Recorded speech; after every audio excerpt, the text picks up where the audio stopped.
Okay.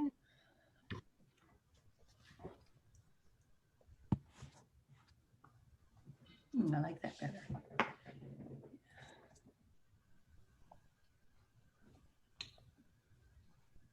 Let me move that. Fantastic. And we are live.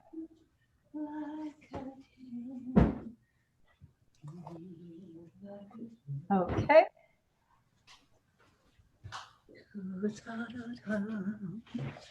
Okay, Sharon, so we're going live here.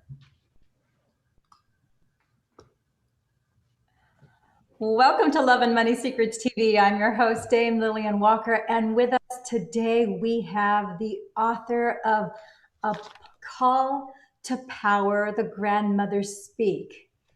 So a little bit about Sharon. Sharon is the founder of Grandmothers Speak, which she works as a psychotherapist in Laguna Beach, California. She travels the world teaching others how to work with the net of light and spreading the message of the great council of the grandmothers. Recent messages and locations of empowerment groups are listed on grandmothersspeak.com. A group of elderly women who call themselves the Great Council of the Grandmothers appeared to Sharon as she was walking her dog. These wise women who represent all cultures and races of humanity revealed to her their mission. Earth has suffered too long from an excess of yang and insufficient yin. We have come to correct this. So desperate times call for something new. As humans stand at the edge of the precipice, the winds of change blistering at our backs, the universe throws us a lifeline. That could not be more appropriate. What a prophetic book. What an incredible gift, Sharon, you are to the entire omniverse. Thank you for being on this show, and I can't wait to get started to learn more about you and your journey and the gifts that you have come to share from the Grandmothers Council and just the gift that you are. I'm glad to be here with you, Lillian. Ask anything you want, I'm here.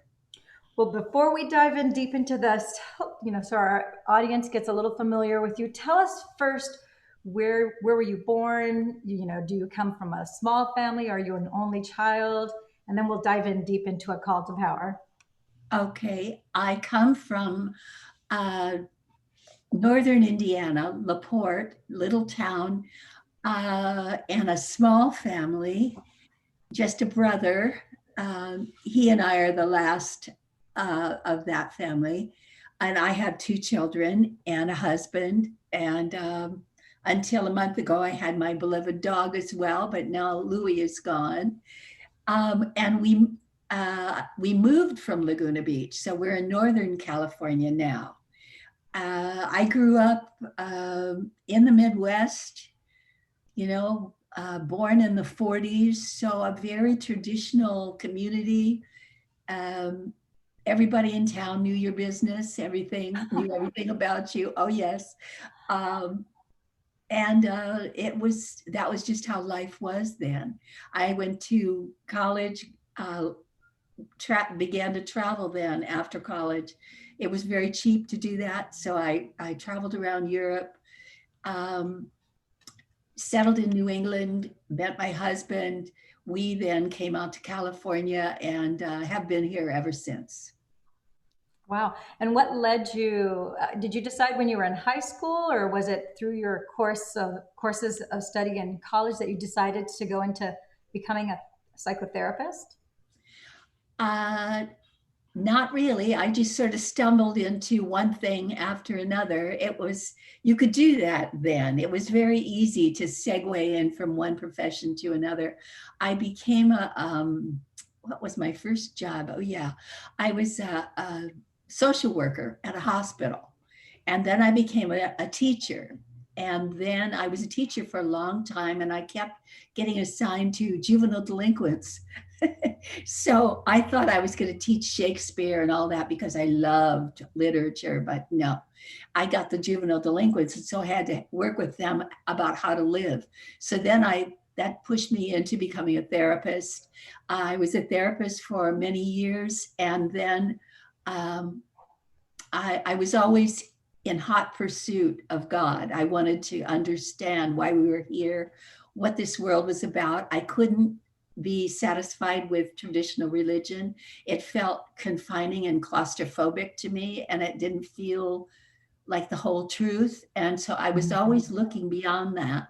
Um, Studying yoga, studying all kinds of silva mind control, all kinds of different Okay. things, and then began to go to India. Went to India for many years. Uh, would be at the ashram with Satya Sai Baba, and then eventually the grandmothers knocked knocked on my head really and my heart and changed my life. So tell us a little bit about that experience because from reading your book and also listening to more than half a dozen of your YouTube videos, it seemed like it was just like there was nothing different that particular day that you were walking your dogs. It was you were minding your own business, walking your dogs, enjoying the sun, enjoying the beautiful air, and your two best friends. It was two dogs, wasn't it? Just one With one then. dog, okay. And all of a sudden, this group of beings appeared. Tell us a little bit about the experience. Tell me what were the thoughts that went through your head when you first saw what you saw, and what did you feel as you had this experience? Yeah, that's been almost 24 years ago now. And I've told the story so many times, but it was magic. It was like magic because I'd never had a vision or even a unusual experience, anything nearly that unusual in my life. And yes, I was just walking the dog, and usually my husband did that with me, but he was on a business trip, so it was just me. And all of a sudden, down by the beach, I was surrounded by all these old women, and they came in. And at that point in my life, I was middle aged. And so they were grandmotherly and really got my attention. And they were all colors, they were all cultures. They were some, and many of them in costumes. And you don't see that kind of thing in Southern California. So I was, really taken aback, and I was just watching them, and they were laughing and beckoning me over to them. And I was just gobsmacked. I didn't know what to think. And then I noticed that I could see the waves breaking through them, and I could see the trees. And I realized that I was having a vision, either that or I was having a dream. I thought of all of that. Am I having a dream? Am I having a vision? Am I hallucinating? What is going on? But I felt so good. I knew I wasn't hallucinating because I just felt good. But my neighbors were walking, and we see each other every day there, walking at Heisler Park. And so they waved to me, and I waved to them. And I was just trying to act normal with these neighbors because it was a double reality. It was all happening at the same time. And these old women began to talk to me, and I was scared. I was really scared. I mean, all my life I'd read about these people who'd had visions, and I was so jealous of them. Why can't I have a vision like that? Well, Mhm. I will never have a vision like that. And then of course I'm having a vision like that, and I just want them to go away. And I was like, oh, this is too weird. I don't want this. But they didn't go away, and they just waited me out, and they were very kindly. I could tell they were looking at me like, oh, that poor thing, look at her suffering. And they told me that they were the great council of the grandmothers. And what I wrote on the back of the book, those were their words. We have come because the earth is in grave danger, and we will not see the earth destroyed. And then they began to talk about the energies of yin and yang, how they're out of balance. And there's too much of the energy of yang, the energy of action, the masculine principle, not enough of the energy of yin, the energy of the feminine, the holding, nurturing, anchoring energy on earth. And I understood that. I had been aware of that, as most of us are. And I knew that that was true. And so they really got my attention, and I wanted to hear what they had to say. And that got me over my fear. So then I was hooked and I wanted to hear. And they just kept talking as I walked through the park. They just kept talking. And then eventually they said, "We're going to give you something now. We're going to give you uh, what did they call it? An empowerment into the energy of yin, because woman has been cut off from her own source of power for far too long. And we're going to bring that back to life within you." And they did. They put me through this like ceremonial experience right on the walk. And again, I'm trying to act normal because the neighbors are walking, and I'm crying and trying not to show that I'm crying, and just the whole thing. But they covered me with this cloth. It was like a cloth, but it was light. It was brilliant light, and it was this soft rose colored, and they wrapped me in this. It was a huge garment, and they wrapped me in it, and I could feel it soaking in through my skin and in through my breath and in through my lungs. And I felt so good and so whole and complete. And they said, "This is a call, CAUL, and this will awaken you to the beauty power within you, and you will begin to bloom as the flower that you've always been and always will be." And I was overcome with this feeling of goodness and completion and happiness. And I came home from that walk, and Roger was still gone on his business trip. So I sat down and wrote everything out I could remember about this, and I put it away. And I didn't take it out for quite a while. And I didn't tell anybody about what had happened, because I didn't understand what had happened. And I knew if I started talking about it, people were going to have all these questions. And then I was going to start to question it, and I would lose it. I would lose that preciousness. And so I just zipped my lip, didn't say a word, and just kind of went about life as if nothing had happened for a couple of days. And Roger came home, and I never said a word. Well, and as mystical experiences go, you can hide, but you can't, you really can't. You can try to hide, but the truth is going to come out. And when you're called to something of that magnitude, it seeks you. It's unbeknownst to you. It's obviously your purpose. It's why you were brought forth at this time, quite literally at this time, as of this broadcast. This is still during the quarantine, and while we're experiencing this really quite extraordinary pandemic on a global, uh, I would even dare say, interplanetary epidemic that's affecting everything. And so, yeah, I think it's so powerful that they, even though you were frightened and you wanted it to stop, because as mystical experiences go, if you try anything in a mystical experience, in my experience, because it's not about your effort, it immediately goes away, which is very frustrating. But in this case, you were frightened and you were amused, you were frightened, and you're like, "Oh, I want this to stop." And they're laughing, saying, "No, this isn't going to stop." They continued to pursue you because they were very much on a mission, and you were part of their mission. So I think that that's so fascinating that they continued. What seems to me, by not only hearing it from you, but also by the accounts of your book, it seemed kind of a lengthy experience, the whole introduction of themselves to you. And Yes, it's it still sounds, going on. It continues to be lengthy. I expect, I don't know, it could stop at any time, but it has not stopped yet. And it's been oh, 20, almost 24 years.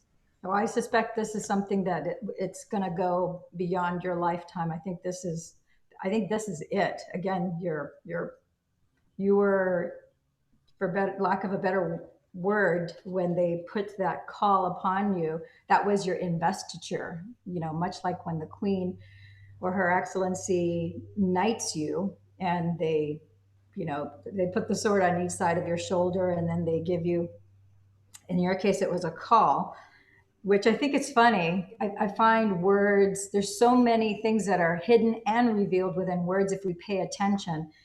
They said that that rose covered light cloth that covered you was called a call, Caul, and it sounds like the word is calling you, Call. Because I never heard of that word before until I read it in your book. And I said, call, what is that? But I think that, again, it was calling you forth. And if you pursue it, it is also the covering that often babies are born with. It's the amniotic sac, the call. Oh, And yeah, yeah. And it used to, back in Celtic lore, there was the part of the lore was that the seer, or the seventh daughter of the seventh son, that sort of thing, would be born with a call. oh my So there's all God. of that imagery and mysterious stuff in there. Okay, so more things are being revealed to me as we're going forward. I have some Norwegian and like 21% Irish and Scottish, and my life path number is number 7. So the fact that you're talking about the seventh daughter, the seventh son, I'm actually the first daughter out of only 3 kids in my family. But I think this is really quite um, fascinating. So tell us. So then, okay, one of the things that you talked about in your book, which I also found quite extraordinary, and I've really never heard or read of anybody having done this before. And you were very graphic and very specific in your book, which I really appreciated, because as I read the book, I have quite an active imagination. And so for me, it was like watching a movie, which I would not be surprised if at some point in the future, if your book is actually made into a movie, because it is just, it's a message that the entire planet needs to receive right now. The sooner the better. But you described how you went into not only the upper world, and then you also went into the lower world. And there was a very specific and portal and process that you did to get to the upper world and then to go into the lower world. And much to my surprise, you revealed in the book that the grandmothers, as wonderful teachers, instructors, and mentors that they are, they said for every 3 times that you go up, you must go down 1, because you need to. There's a certain balance, and it's too much for your physical human body for you to constantly just be going up.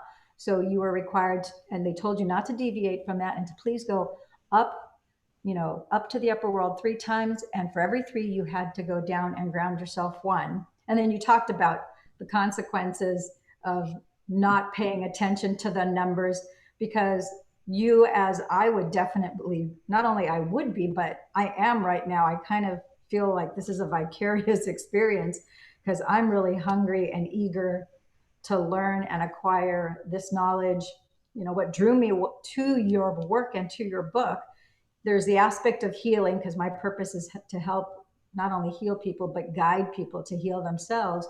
But also, I've been on this personal quest for several years to really embrace more of my feminine power, because I, like you and so many other women, we've had to operate on an out of balance male side of energy. I've had to become an alpha female in order to be very successful in an all male dominated banking industry, for example. I had to um, be on that side, and I did very, very well. And I noticed for many years that it would be kind of hard for me to go from that, competing with males, dealing all with males primarily. The few women that we had, dealing with that industry were always more in support capacity as opposed to the lead generators and so forth.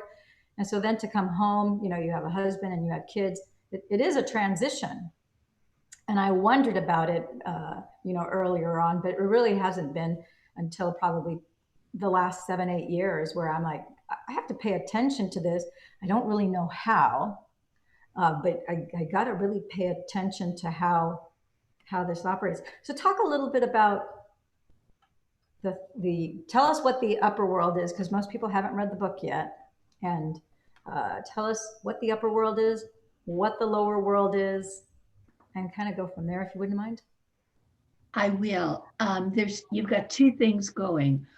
The upper world and the lower world were like classrooms for me to learn about. The upper world was primarily teaching, uh, to learn all these things that the grandmothers were teaching me about the misalignment of energy on earth and what's happened, what causes that, all of these things.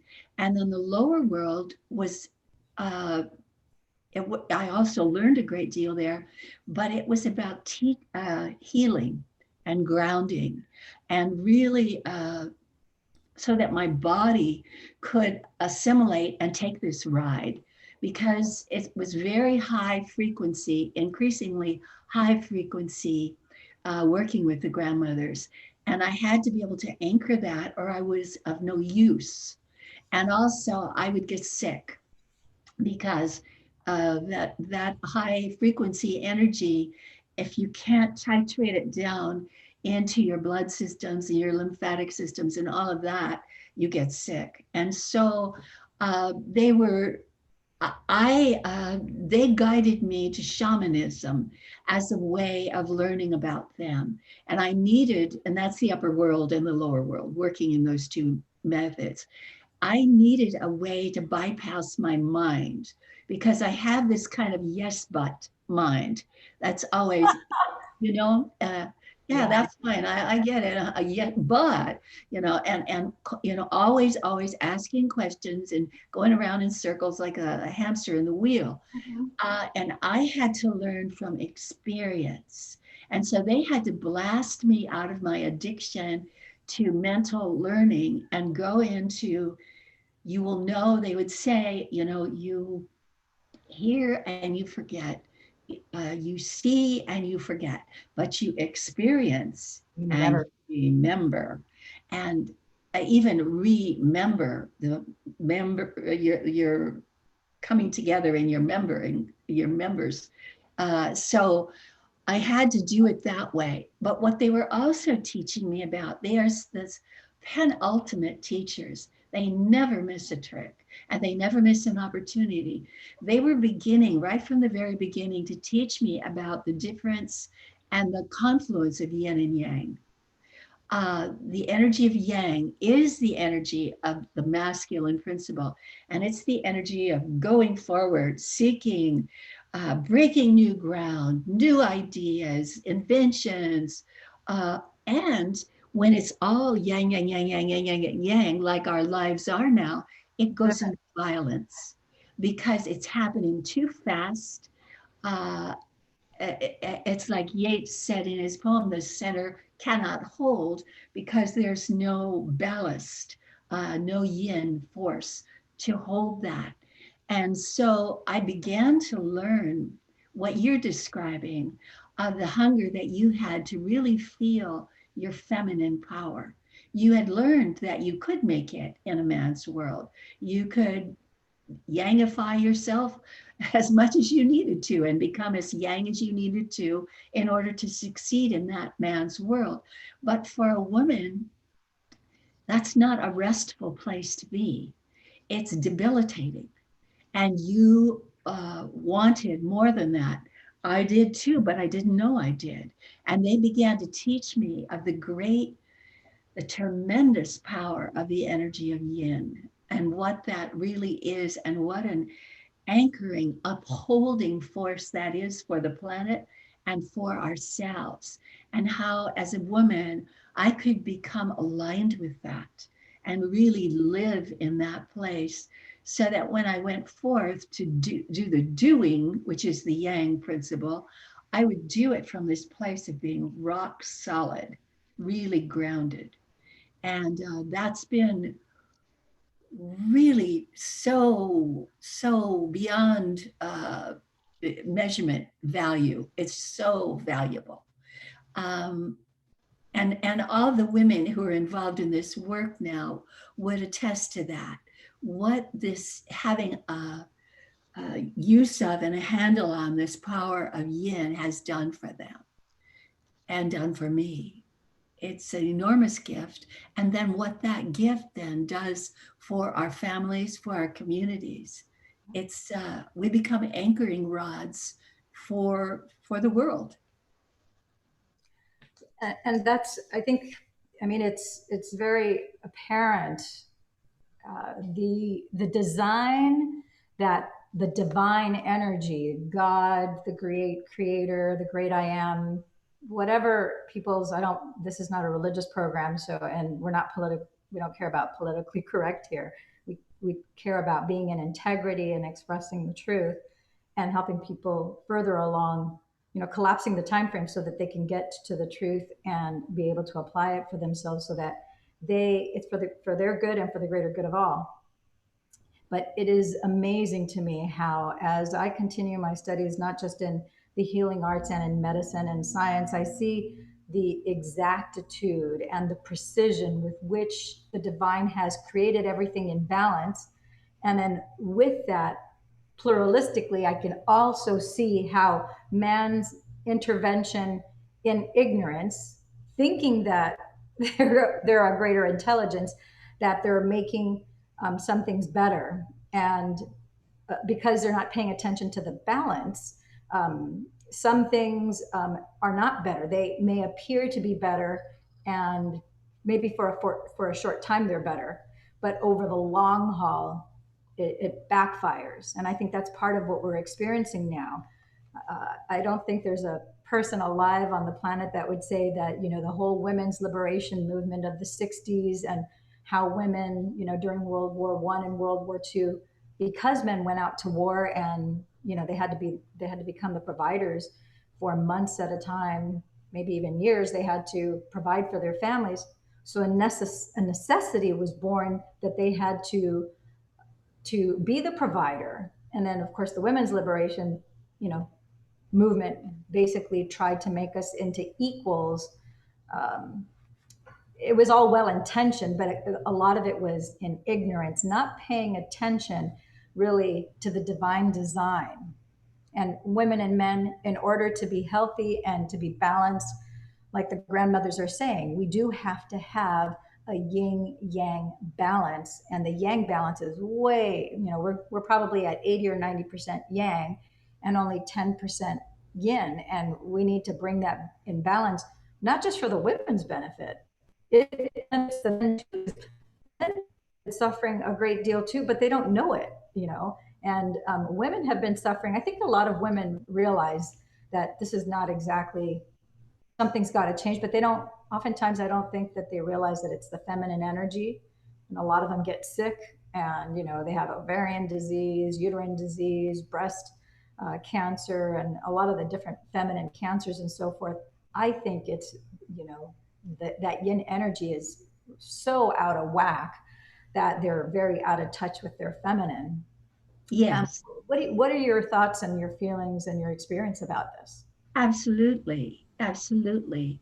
Um, we as women have been devalued for so long that over time we've come to devalue ourselves and be competitive with one another for whatever little scrap of power, or that power that we think we can get that way. And it's all actually a very silly lie, because the grandmothers say you have no idea how magnificent you are. And they say this first step to bringing the earth back to balance has to be taken by women. It can be no other way, because until we step forward and say yes to accepting this power of the feminine principle, of opening ourselves to it, Men cannot right themselves. They're just going berserk. The energy of yang is way out of control. And you're correct when you say that it's having a very bad effect on the men. It is. They say women suffer from this lack of balance. You suffer feelings of impotence. You don't feel like you have any power. Men suffer from feeling empty. There's nothing there. And so they're constantly trying to fill this hole, fill that hole, fill it with money, fill it with a new car, new girlfriend, new whatever, fill it, fill it. And they're desperate. And they've, over the years, they've shown me this desperation of men and how much they suffer. And they've said, for the sake of everything that lives, we ask you women to step into your power and do it now. Now, what I'm noticing is I can't, you're frozen here. Oh, You're coming back a little, but you're frozen. Yeah. I can't see you moving. You're just, or hear you. Now oh, you're back. the internet dropped. Okay, but we're back. Okay, good. So yeah, so I agree with you. What I'm noticing is more and more that how women, we are creative life force energy comes through us. We are the receptors for the seed that then gives birth to a new life, not just as human beings, but in the animal kingdom and the plant kingdom. It goes on and on and on. So we are that receptacle that nurtures and brings things to life. And so it would make sense that the grandmothers would pick women to bring back this balance. It's like, okay, it all starts really with us, that we need to be the ones to bring it forth. And I see a lot with women, especially. I say women all ages. I wouldn't say it as much. I think You're children. cutting out again. I'm losing you. I'm sorry. I guess the connection is. It seems to be fine on this end, but okay. So it seems like children are still, because out of the womb, children come, they're balanced. But I think, society is what conditions this out of them, because the expectations of, boys are this way, girls are this way. And then, of course, the exertion of trying to make girls, my father brought me up, and my mother, and my father would always tell me that anything a man can do, that I can do as good or better. And he always told me, he's always felt that if there are two people going up for a job, and if the woman is better qualified and is more capable and is going to do a better job than a man, then she should be the one to get the job, and she should be paid as much, as the guy. It shouldn't make a difference. It should be it's based on merit, not on gender.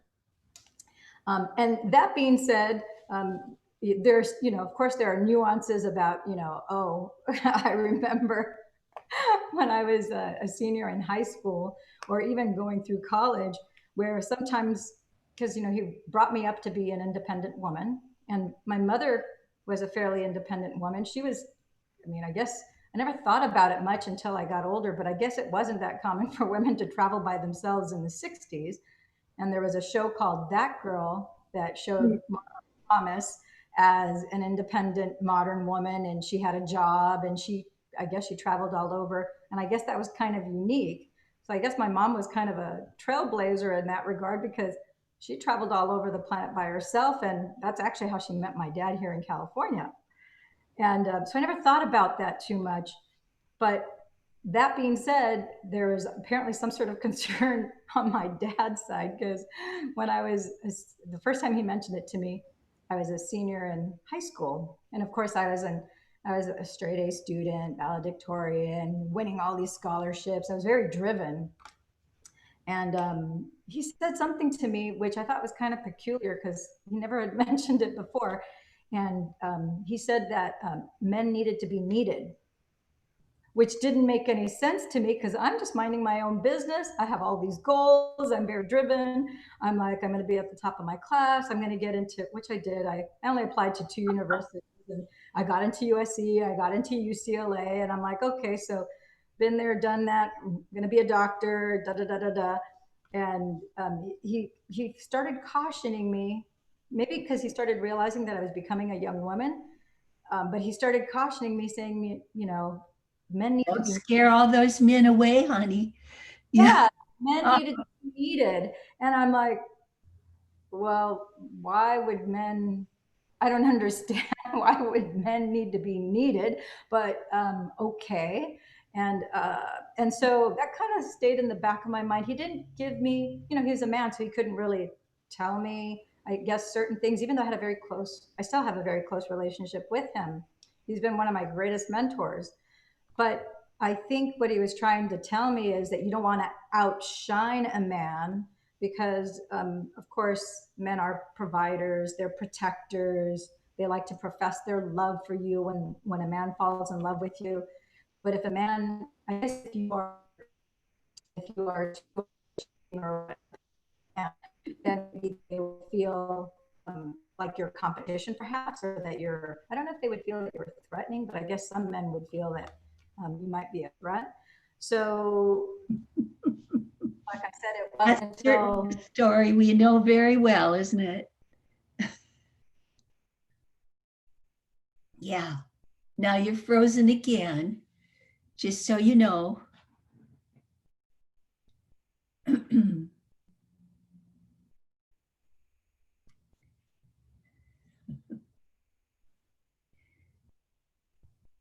I don't know if I'm frozen too or if you're just frozen, but you are definitely frozen.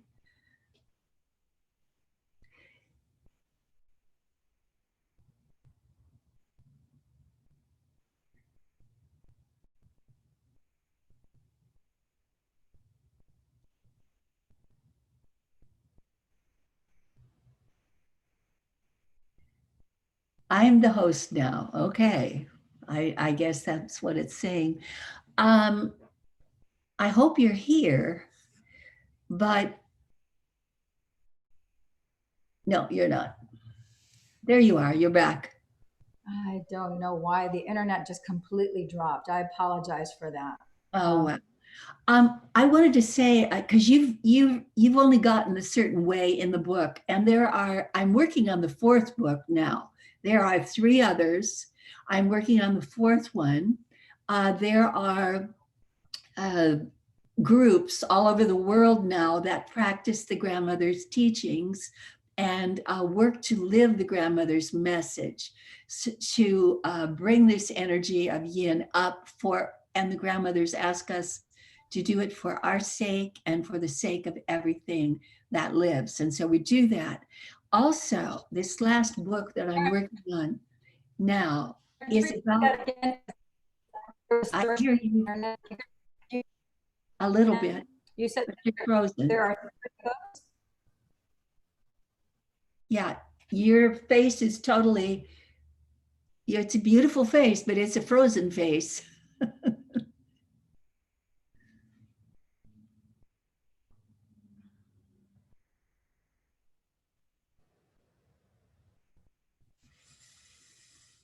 I've never had this happen before. 3 times the internet has dropped during this broadcast. I apologize.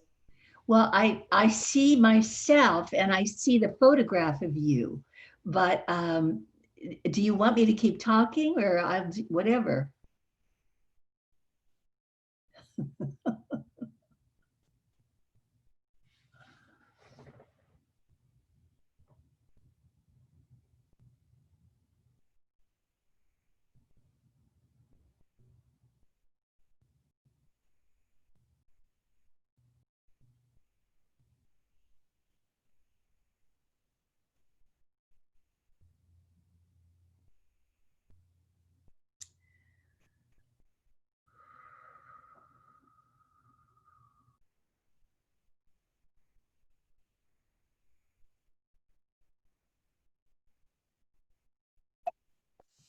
There you are again.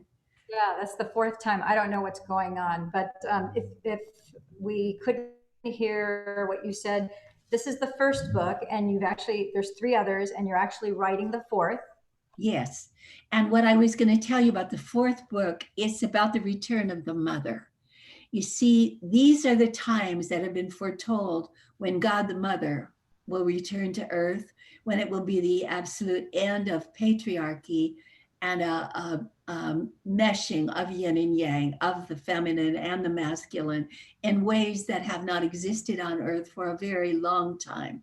And so all this work with the grandmothers through all these years has been in preparation for the return of the Great Mother. And so she is back now, beginning to be known and recognized in all of her magnificent forms.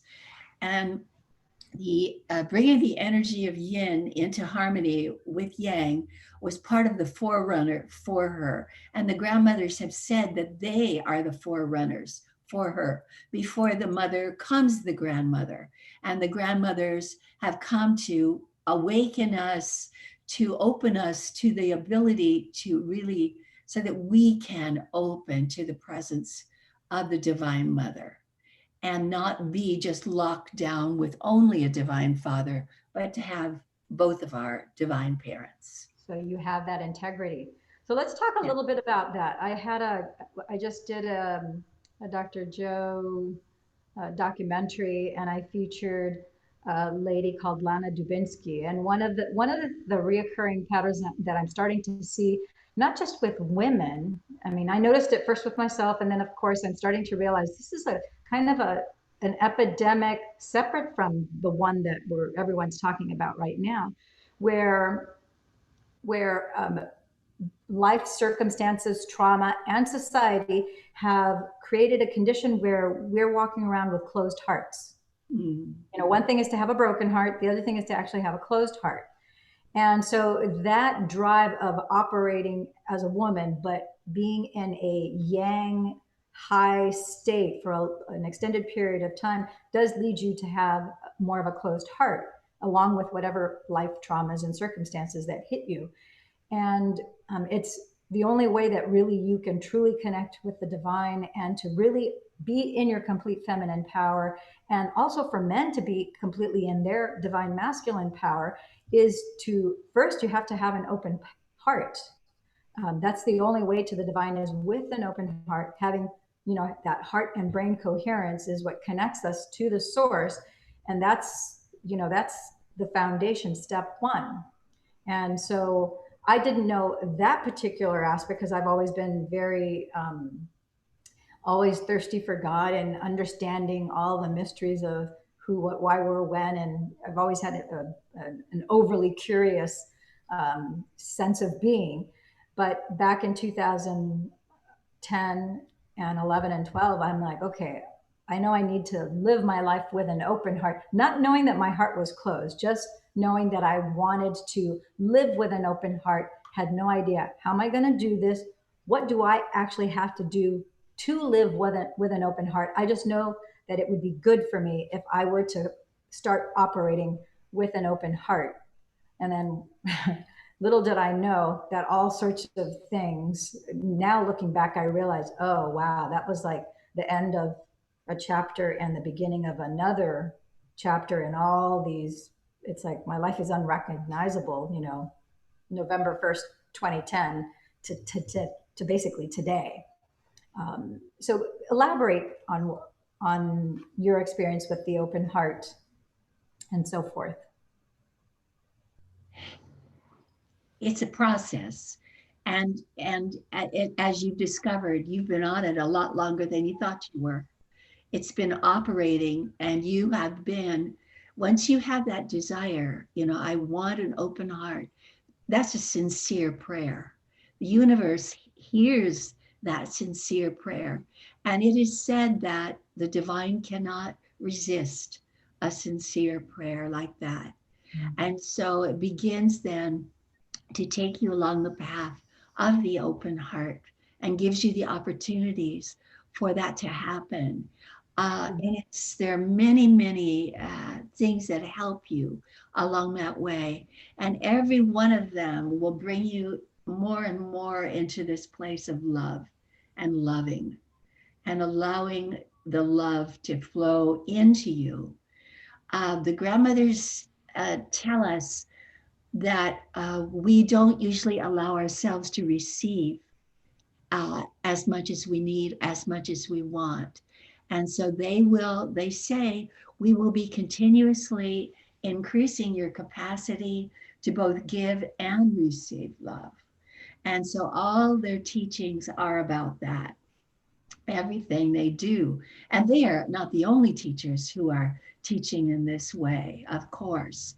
But this is the particular path, the job they've given me. And so I know this one probably the best.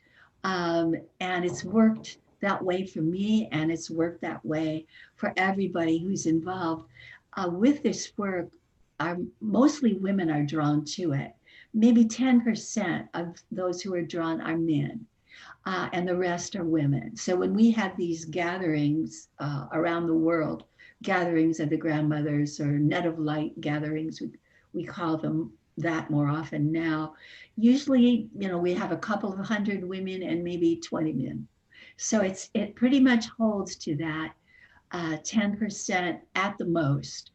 Um, but you asked about the open heart.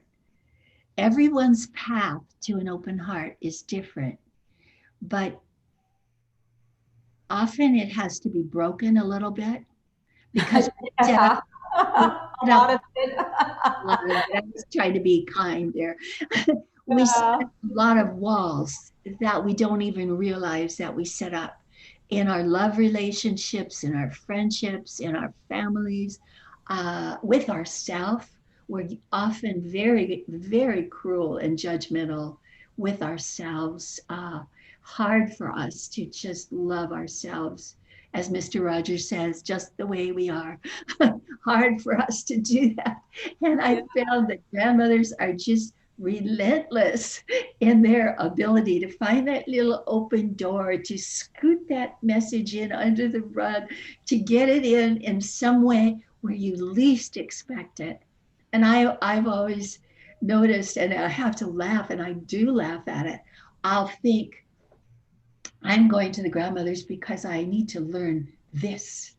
Okay, I think they're gonna talk to me about this. This is how it's gonna be. Oh, never, never, never. Like I go thinking, here's the door. I'm going through here. And they come in right through the window in the least expected, most surprising Yeah. way.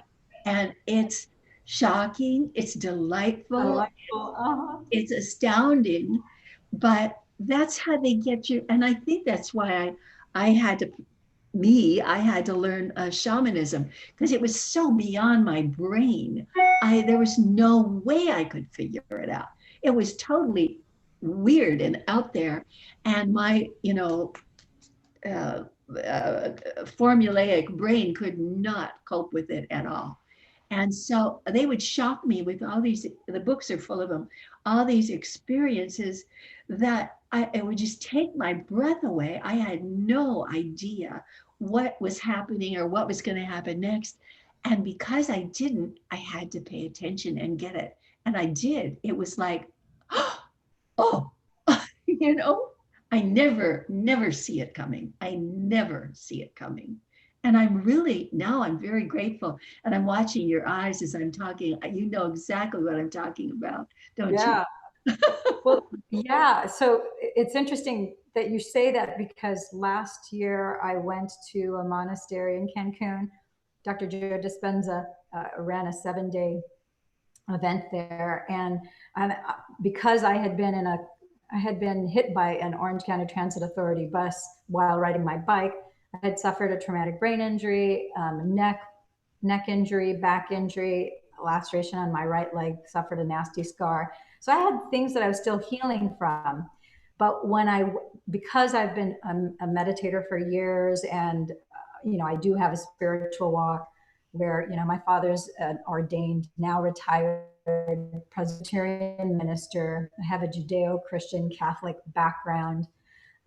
So we've got a lot of clergy in my family. So there's a strong, having a relationship with God is a big deal in my family, in my lineage. So long story short, but when I went to this monastery, I knew enough. And then I was also on the heels of a breakup.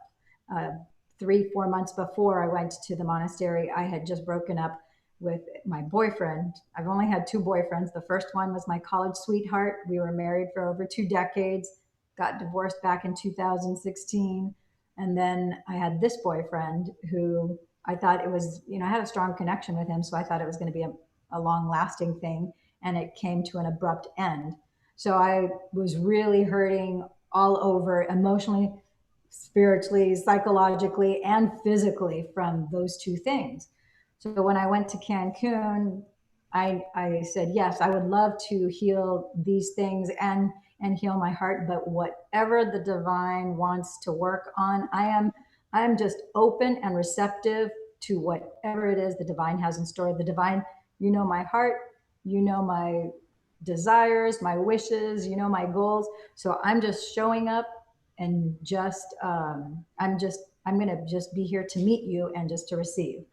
So now looking back, and now as I'm telling you that, I'm realizing that's a very feminine energy place to be, because I was just totally receptive. And wow, I also learned during that, and since then, I've had all these amazing mystical experiences. And every time I would try to take a closer look at something, or if I would try to effort in something, or if I came with a hidden agenda, which obviously there's no such thing as a hidden agenda because everything is seen in that realm. Of course, that was never. it's like almost like a chuckling, like she thinks that this is what needs to be. It's so cute. No, this is like it's like 180. I'm like the total opposite of what I had in mind. So it's like finally you just get out of your own way. And I learned, which, because I would hear people say, oh, I just keep fighting myself. I'm like, what are you talking about? When people say that they're just fighting themselves, I could never understand what they meant by that. But that became crystal clear to me what that was. And I'm like, oh, getting out of your own way. I just need to stay in my conscious awareness, use my free will, my God given free will, to just be in that conscious awareness state and just receive and just know that all is well, all will be provided. And I don't need to toil, work, do anything. I just need to stay in that state of love.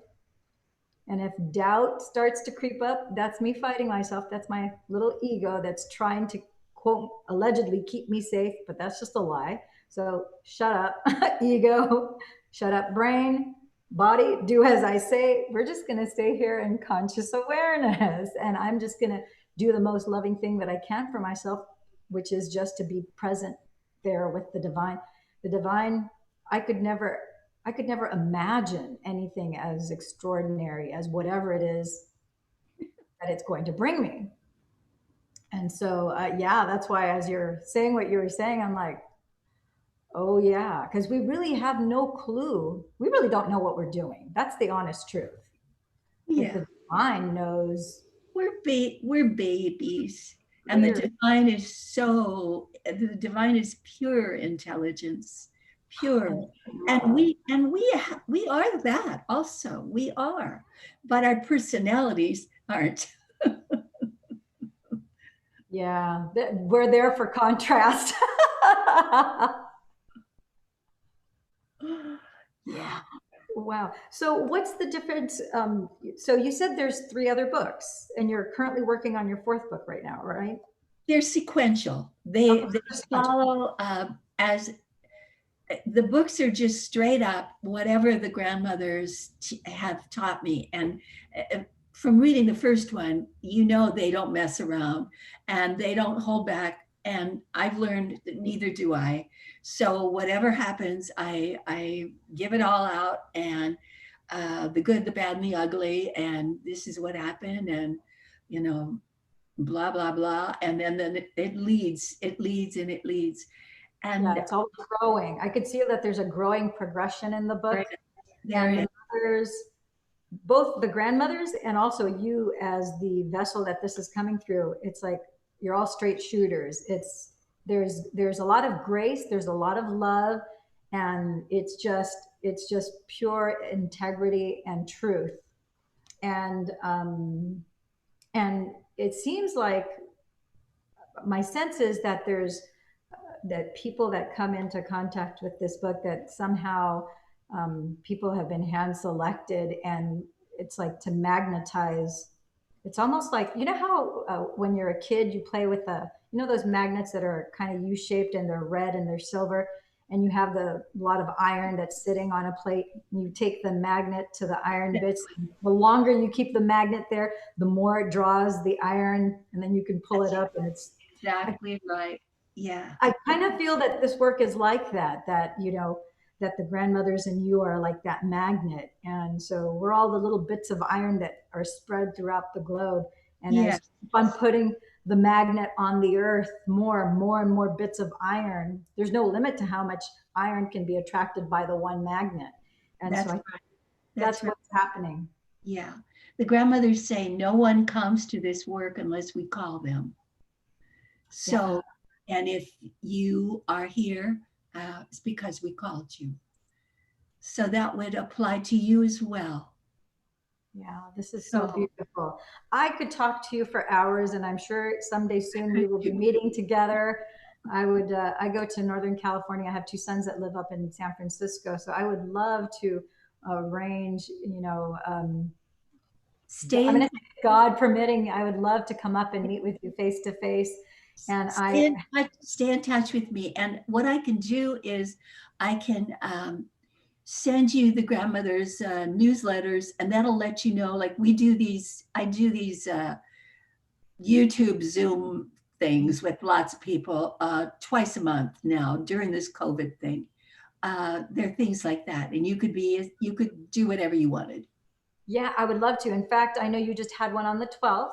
Yeah. And so when is the next one that's coming up? I'll put it also in the show description so people It'll can. probably be early August. It'll be 2 weeks from the 12th.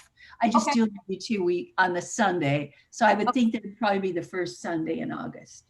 Okay, so we'll look up the date and we'll put that in the show description and let people know about that as well.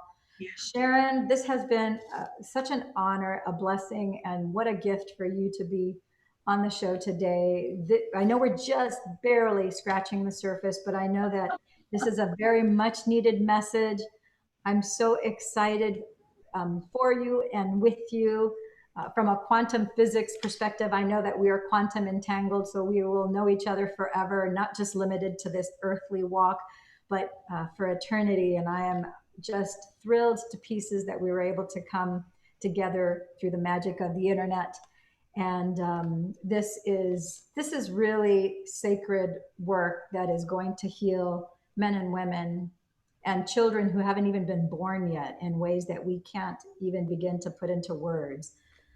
Speaking of words, I think it would be a wonderful way to finish this show. I always talk about the power of words and how words, every word has a different vibrational frequency to it. That's been scientifically proven. And at the beginning of your book, you talked about how you were committed to only speak the truth.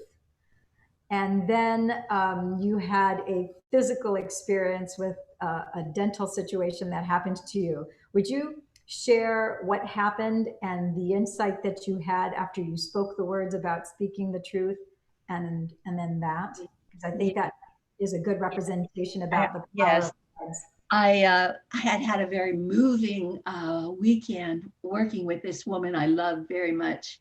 And so as I was about to leave, I stood there in her beautiful garden down by the river in New Mexico. And I made this prayer that the only thing I wanted ever was the truth. And that I prayed that all falseness be removed from me. And that was it. So I came home, and then I had this aching tooth just killing me, aching. And I thought, oh my God, what's wrong? And it went on for a while, and I thought, I've got to have to go to the dentist. I'm going to probably have to have a root canal. Oh, no, no, no.